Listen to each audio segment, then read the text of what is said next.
All right, let's get to our first major discussion of the day. Road deaths and injuries are sudden, violent, traumatic events that anyone can think about. But their impact is long-lasting, often permanent. Yes, indeed. And each year, millions of newly injured and bereaved people from every corner of the world are added to the countless millions who already suffer or have lost their lives due to road accidents. Now, the sad truth remains that many still lose their lives to road incidents or accidents and incur injuries that could be life-changing. Yeah, this is why the World Day of Remembrance for Road Traffic Victims is commemorated to remember the many millions killed and injured on the roads around and across the world. The day also celebrates the efforts of emergency workers who struggle to save as many lives as possible. But how can world leaders and governments reduce the burden of road crashes? This is the big question we'll be asking right now. We have joining us the Lagos State Sector Commander of the Federal Road Safety Corps, Hyginus Omeje, in the studio. Hyginus, good morning. Good morning, man. Good to see you. Yes, good to be with you again. Right. Now, there's so much effort into reducing the issues of crime. In fact, when it comes to safety on the road, the FRSC is in charge of doing that in Nigeria. But if we make comparison, the year is going, we're in the last quarter of the year now. If we look at the numbers of road crashes, can we say it is increasing or it is reducing? What's the statistics now? It's trending down. Okay. I can just buttress that with the figure I have for Lagos, which is my area of domain. If you look at what we had in 2016 and what we had in 2017, and that can authoritatively is published, you can also cross-check it. In 2016, in Lagos, we recorded about 441 crashes. Out of it, 971 people were injured, and the number of deaths was 165. Then in 2017, that figure came to 425. That's the number of crashes. And the injured was a little bit up to 1,005. But the death toll came down to 113. And it is this fatality that really worries us most. It's not even about, as much as we're also concerned about the number, but the issue is the deaths. Because what we are striving at is should a crash occur, it must not result to loss of life. All over the world, crashes occur. But what is very, very instrumental about our own is the high death toll. When you are saying 165, 113, it looks as if you are counting numbers. These are human lives. Yes. And these are futures so great leaders that we never know the potentials in them that have gone, and you can't. So what would you attribute this number of fatalities to? I mean, of course, if an accident does not happen, you wouldn't even have a fatality in the first place.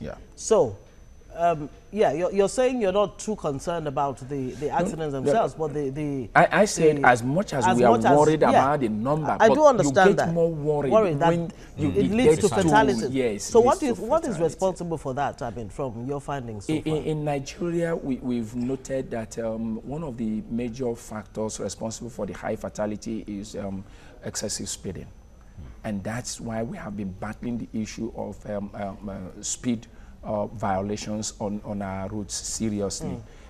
We've noticed that as much as the road is a factor, the whole burden still lies on the users of the road. And this instance, the driver is the key element.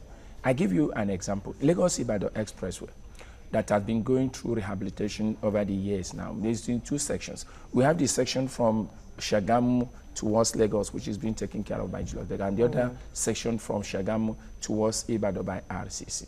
Now, our experience has shown that within the portions, especially going to these sections that RCC is handling, within the portions that they have been able to rehabilitate and opened it up, each time we have a crash on that axis, it is that segment that is well rehabilitated that you can really say is a true express way. That's that where we the have speed happens. That's where the fatality is. And you look at it, it boils down to the speed. So speed control and speed management is one area that we have been devoting our effort. And if you recall, that was why we came up with the issue of installation of speed limit devices by commercial fleet operators. Not because the private car operators do not speed, but each time you have a major crash involving a commercial fleet operators like that, the number is always higher. Let me take you back a few weeks back, the luxurious bus that crashed just by Asheshe there, or when we are now having like 10 dying, the dead to return in one sweep. And that's not chicken, that's not goat, these are human lives. And it gets us worried. Okay. Third Sunday in November, which will be 18th of November, will be the World Day of Remembrance of Road Traffic Victims. Exactly. What activity, how is the day commemorated? It's important to highlight that the whole essence of this international commemoration, because it's world over, is just to at least remember those loved ones that died on road traffic crash victims. The statistics we have, the last global status report puts it that annually we are losing about 1.25 million lives on all the world's roads. And now, if you also look at what I have also given you, Lagos, this is just a case of Lagos. And these are just incidents that Federal Road Safety can beat their chest and say, oh, I witnessed this, I saw this. If I give you if we marry it with police figure, it's definitely going to be higher, what I have given you concerning Lagos. Well, now look, when these things happen, nobody tends to remember that there were faces like this. So we want to use this opportunity to remember those our loved ones and also sympathize with their families also. Share with their families in the pains, in the griefs, and all those stuff.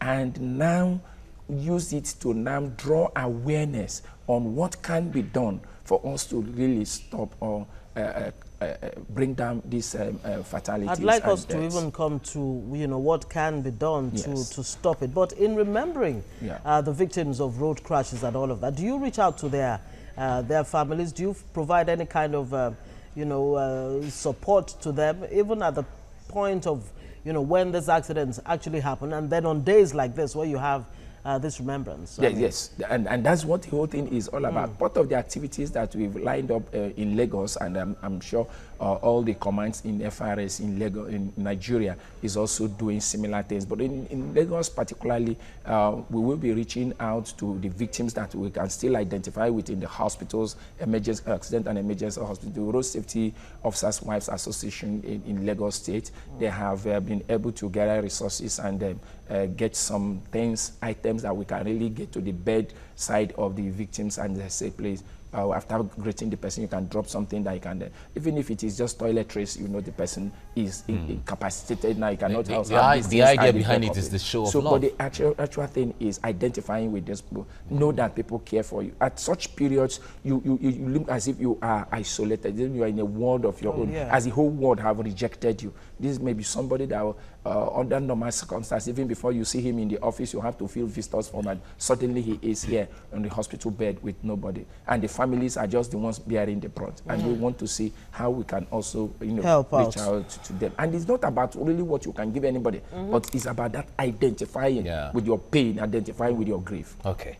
We have to leave you here now because of time, but we thank you so much for coming on the program. Thank you very much. We wish you well. We understand there's a press conference for later today? Yes. Okay. Just to drum up the awareness. It's all about awareness. It's all about sensitizing the motoring public. As we are talking, people are still on the road. Exactly. People are still speeding. People are still overloading. People are still making calls while driving. And we need to come down. Thank you very much. Hygienus Omeja is the Lagos Sector Commander of the Road Safety Corps. FRSC. Thank you very much. Thank you very much.